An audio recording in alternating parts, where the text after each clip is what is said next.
mila miomana ho amin'ny fiainana mandrakizay dia ny androany isika.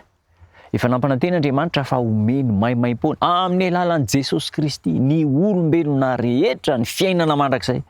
Ka noho izany, mila omanina ny fiainana mandrakizay. Tsy zavatra tampoka zany no azona ny fiainana mandrakizay. Tsy tonga tampoka eo amin'ny fiainan'ny tsirairay fa efa fantatra mialoha ka amin'ny alalan'ny fiomanana no ahafahana mandray ny fiainana mandrakizay. Ahoana ny fiomanana?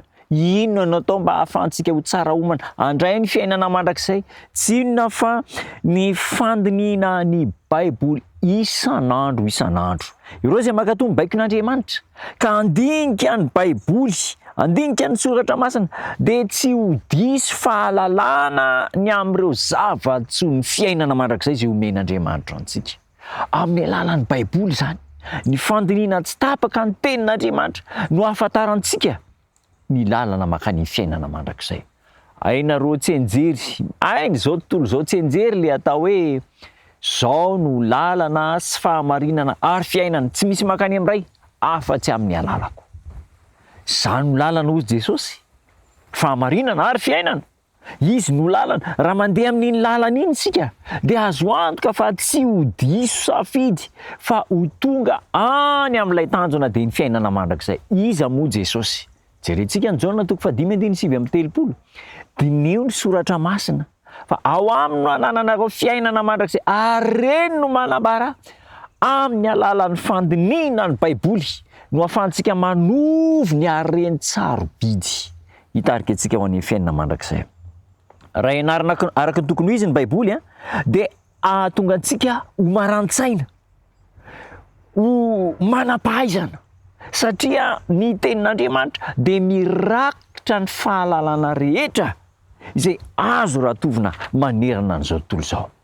Misy matematika ao, misy fizika ao, misy chimie ao, misy siansa maro ao ampahany kely amin'ny fahalalana izay omen'Andriamanitra an'izao tontolo izao no mba hitantsika any amin'ireny diplôma, any amin'ireny mari-pahaizana izay ratovintsika ireny.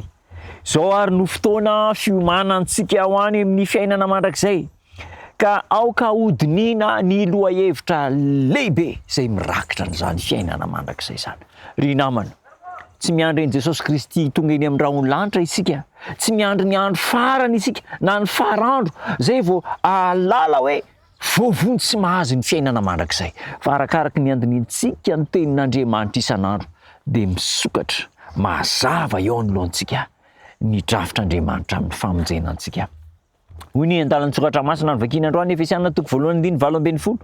Mba omen'Andriamanitra Jesosy Kristy tompontsika ray ny voninahiny ho anareo ny fanahy ny fahendrena sy ny fanambarana amin'ny fahalalana azy tsara ary ampahiratina ny masony sainareo. Mba omeny antsika ny haren'ny voninahiny. Ho raisitsika zany, ho tehirizina ho fanana tsarobidy ho antsika ny fiainana mandrakizay, ka izany no anome fifaliana antsika isaky ny andro mihodina eo amin'ny fiainantsika. Hitanao Andriamanitra, ampirisika anao, anaiky ny Baiboly, amaky ny Baiboly ary ivelona araky ny tenin'Andriamanitra. Ivavaka isika.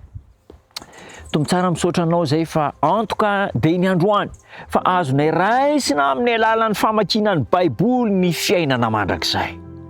Ny olana aminay dia ka mamaky Baiboly, atao tsy rampina mihoatra noho ny zavatra hafa, ny fivelomana, ny fianarana izay mahalinana eto an-tany zany, kanefa androany anapa-kevitra izahay andray ny teninao ho lolarana eo amin'ny fiainanay.